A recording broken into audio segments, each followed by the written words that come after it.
We are back on Morning Line. Thanks for joining us. Our guest this morning, Professor Hiba Baroud. She's over at Vanderbilt, Assistant Professor of Civil and Environmental Engineering, and she's a good source for talking about what we saw happening in Humphreys County this past weekend with the devastating floods. A lot of people wondering, beyond, the rescue and all of this, looking forward, what can be done to prevent this? One question I had, too, as we were talking about early warning systems, communities do, Professor, have early warning sirens for tornadoes. I suppose that same type of thing could be used for floods. Maybe they are used for floods. Siren warnings, I know that not every community has sirens, but they're still out there. What do you think of that? That is one way that can be done to warn communities about these flash floods. But the important part is how the people are reacting to these warning systems. So educating people to know what to do when they receive these warning systems or when the sirens go off. So with flash floods, there are specific instructions that you need to know whether it's extreme enough for communities needing to be evacuated, or they need to make preparations and plan where they are, or they just need to stay at home and not leave. So there are various levels, and when it comes to flash flooding, it can vary geographically across these communities. So it's important to make sure that the level of risk is communicated to the communities, but also for the communities to know how they need to react to these warning systems and what they need to do. Let's take a call from Raymond. Raymond, good morning. Hi, Raymond. I got two things I'd like to talk about is what caused that flood over there, that's gush of water, and another thing is what's causing climate change. First, with the flood of water over there, people tell me that the water built up behind the railroad tracks over there, and what was under the railroad tracks wasn't stable. And that washed that land out from behind under those railroad tracks and flooded. That sudden gush of water came from it. It was like a dam broke. Gotcha. And that water come flowing down through there all of a sudden and rushed into those people's houses. And as far as climate change, human activity is causing climate change. You can look at the forests that are burning and the rainforests that are being cut down in Africa for agricultural reasons. That China has took over 3/4 of Africa and is destroying the rainforest in that country for minerals and agriculture. And agriculture, even in the United States, is destroying the forest and the trees and stuff to grow crops and stuff like that. Well, and I don't want to get too much into the whole global warming discussion, except how it relates to, flooding. And I hear what Raymond is saying. Let's talk about his first point there. There have been some reports, both out of McCune and in the Waverly area, that the sudden rush of water may have come because, for whatever reason, there were certain barriers where it built up behind, and when it gave way, instead of a slower run of it, there was a huge rush of water. And I guess that gets into engineering and how things are set up. Does it not, Professor? Can you hear me, ma'am? You were breaking off. Oh, I'm sorry. Yeah, I can hear you. So, for that last bit, just the bit there, just about whether or not, if you have barriers in place, they have to hold, because we're hearing reports that maybe there were some, whatever, I don't know if there were barriers for flooding or other things that blocked the water, it built up, and when it gave way, you had a rush of water. And I'm wondering if that contributed to the sudden, just huge amount that caught so many people off guard. So we may not be able to tell that for sure right now. Of course, there has to be analysis and investigation about what happened. But in general, if that is the case, that can be very dangerous. And this comes back to the point that I made earlier, is that when we think about flood mitigation strategies, we think about barriers, building higher, having flood walls, or any form of barrier to keep the water out. And those are great. But if these are not considering very extreme weather events, they can fail, and when they fail, it can be even worse than maybe not having the barrier. So when the barrier break, it can be even worse, because when we build those barriers, communities tend to perceive a kind of higher level of protection or safety. So you have development around these barriers, and so when they fail, the impact can be much bigger than anticipated.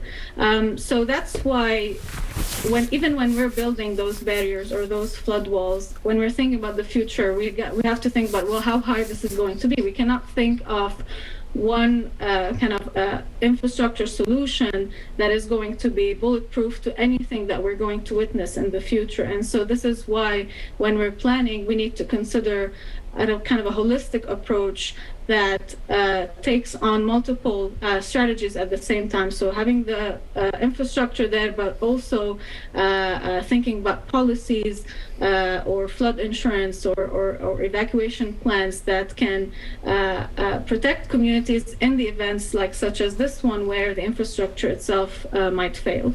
Sure, and I think that's a very interesting point that you just made here. And certainly we hear all the time, you cannot put a price on even a single life. But maybe as an engineer, the practicality of that. I think these things in the right, situation will work. But the cost, and again, even for a city, like Nashville, that's an issue when you're thinking about building barriers. But Humphreys County, it's a smaller county in the state of Tennessee. It is by no means wealthy. The county coffers, maybe federal dollars come in, but can you talk about, let's just say they decided, yeah, we sure need some barriers here. But I mean, that is expensive, and the taxpayer has to pony up for that. Can you talk just about, the costs involved with doing something like that? Realistically, I mean, we're talking millions of dollars, right? Absolutely. I mean, cost is a really big, important factor to consider here. And there are two ways to think about it. One way, if we're thinking about climate adaptation strategies, the challenge is that we have to pour in a lot of money, invest a lot of money upfront for something that may or may not happen in the future. And so for many, that can be almost considered like a loss. I'm spending all this money, and then what if that disaster doesn't happen? But the important thing here is to factor in the cost of future disasters into that investment that you are making. It's true that these events are extreme and that they are rare. So even when that probability is lower, if you factor in the cost of these events into the future, so looking at over the next 100 years, how many events will I get? How much will it cost me in the future? It will make perfect sense to make that investment today. It will actually save money in the future when you make that investment today by reducing losses from future events and, of course, protecting lives. Now, this may be easier said than done, especially for communities like you described, do not have or have a lot of budgetary constraints. And so this is where you start to compare different flood mitigation strategies. So if constructing a extremely or very high flood barrier, or that can cost millions of dollars, maybe then we can think about other more cost-effective flood mitigation strategies, such as, for example, home buyout programs, or making sure that people are not developing in areas that are prone to flood risk. Of course, that not being the only strategy, but combining it with the barrier that doesn't have to be, that can protect up to a certain level of extreme weather events, but also making sure that people are not living in these high-risk areas. And yeah, I'm wondering, I think that makes sense, a combination of things that maybe don't cost as much. Is there any advantage in your mind to maybe going into some of these more narrow creeks? And this costs money too, of course, but dredging them out or widening them to allow for a larger flow of water if needed? Now that means when you don't have the floods, the water level may be down lower because you've dredged it out or widened it, but that in the long run it provides capacity for flooding. What do you think? Yes, these trade-offs are always a challenge when you're thinking about these kinds of strategies, and we see them also often with dams and having to control the flood level in these areas. You have to consider the ecosystem and the area around it. So I think depending on the situation, the area, and what we have, it's important to consider all these different trade-offs. There are various areas around the country, channel widening is implemented to control the flow of water, but it depends on the area, and you need to make sure that it's not heavily affecting the ecosystem. And that's where it goes back to comparing these different flood strategies. We shouldn't only compare them with respect to cost and of course, their effectiveness, but also considering other factors or other systems like environmental systems that it might impact. Excellent. Let's take a call before we have to wrap things up here with Barry. I think, was he on 2, did you say, or 1?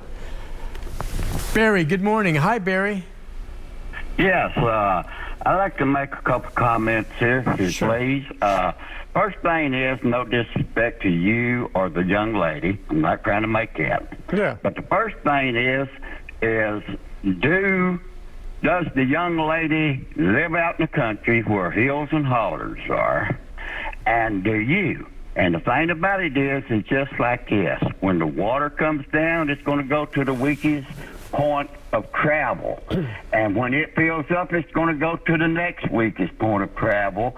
And if you try to take it in certain places, you try to build it up to where you can control it in that area, guess what? It's going to go to another area, and it's going to be other people. So you have to take and know what you're doing. And, oh, by the way, I've been in construction most of my life, and I do take and know a little bit about these things. I don't carry the name of professor. I'm just an old man that knows a lot about the country out here. Huh? And, I appreciate it. You know, there's no disrespect toward nobody, but No, I think he brings up a good point. I don't see anything disrespectful. I think that's a really good comment. When we talk about maybe, building and barriers or widening, it is true, right, Professor? And I can tell him that I don't live out in the country. I don't know if you do. I've been out there. You've been out there. But the water has to disperse somehow. But as he's correct, you don't want to send a heavy flow of water into another community. So it's not just stopping it in one area. You have to, what do you do ultimately to kind of diminish the flood when you do these things? Where does the water go? How do you separate it? Yeah, absolutely. That's a very important point, and that is actually at the core of these flood mitigation strategies that I described earlier. So when we're thinking about storing water or diverting it by allowing it to, by controlling kind of the release of water outside of these residential area, this is exactly what it's being taken into account. It's being diverted in a controlled way such that the communities that are in the flood zone area are not heavily impacted. Or, like I said, there's kind of green infrastructures where we mimic the natural kind of hydrology and think of ways that the water can seep into the ground by building those green roofs. But certainly this is an extremely important point, and this is exactly how these strategies are built up, where you divert water away from the community in a controlled way such that other communities are not now in harm's way. And isn't that the very definition of floodplain? I mean, you want to keep some fields open and not build. And you're like, well, that's an open field. That'd be a great place for a subdivision. No, you got to leave it open so that when there is flooding in other areas, there's a place, as the last caller said, where that water is going to go and not do any damage. Yep, exactly. Yep, you're absolutely right. That's exactly what it is. Okay, so and if that's the case, then building in a floodplain is just not a good plan. And you have to think they're going to look at, and again, it's probably these buildings have been there in Waverly near that creek where it flooded for years and didn't have a problem. But where those twins were swept away from that family was about 20 feet from the creek, Trace Creek behind it, just 20 feet. And there had been prior instances of minor flooding because of that. It happened more than once. And this is subsidized housing, low-income housing, and And it's just, in my opinion, this is the type of land that it's inexpensive land, and they decided to build there, and it's a place that, you know, right now you look back and you're like, they never should have built there. Yeah, absolutely. This is why it's important when I talk about these different flood mitigation options and solutions. We cannot come up with a solution and just sit back and watch. These solutions have to be continuously adapting to changing climate and changing weather patterns. So in this case, you know, we started off talking today about early warning system. You know, people got the warning system. Well, maybe the warning system or the threshold for the risk in that community needs to be updated, and they need to rethink about what are these thresholds, or what are these ways that are allowing them to detect these risky levels of water. And so any kind of strategy, even if thinking about, you know, we talked about, you know, having sensors in the water to detect certain levels, updating what is a dangerous level and how early enough we need to detect. So determining these thresholds, these solutions need to be continuously updated and upgraded based on what is now the current level of risk that we're dealing with, and what is the future level of risk that we're dealing with. And this all is related to the fact that these extreme events are dynamic, they're changing over time, they're evolving, not only with climate change, but also with us and the decisions that we're making. I think this was a good conversation. I really appreciate you coming on, and I want you to go teach your young students about how to prepare to build better communities. How about that? I'm on it. The semester is just starting. Hiba Baroud, it's a pleasure having you on. Thank you for taking time out of your coursework teaching there at Vanderbilt, but really do appreciate it. It's all stuff we have to think about, and it's unfortunately tragedies like this that get us talking more about it, and I really appreciate you coming on today. Thank you so much, Nick, for having me. All right, thank you, ma'am. Have a great day. Listen, we're going to take a break, and when we come back, we've just got one more segment. You know, we can take a few phone calls if anyone wants to weigh in on some of what you've seen. I've got some information to provide those of you wondering on how you can give to continue to help those in Humphreys County. Also, if you're out there volunteering or plan to go out, what's in place to get you going where you need to go, because they want it to be organized, but they are asking for the help, and they're going to need it over the next several weeks. So we'll take a break, back hitting on some of that for you right after this.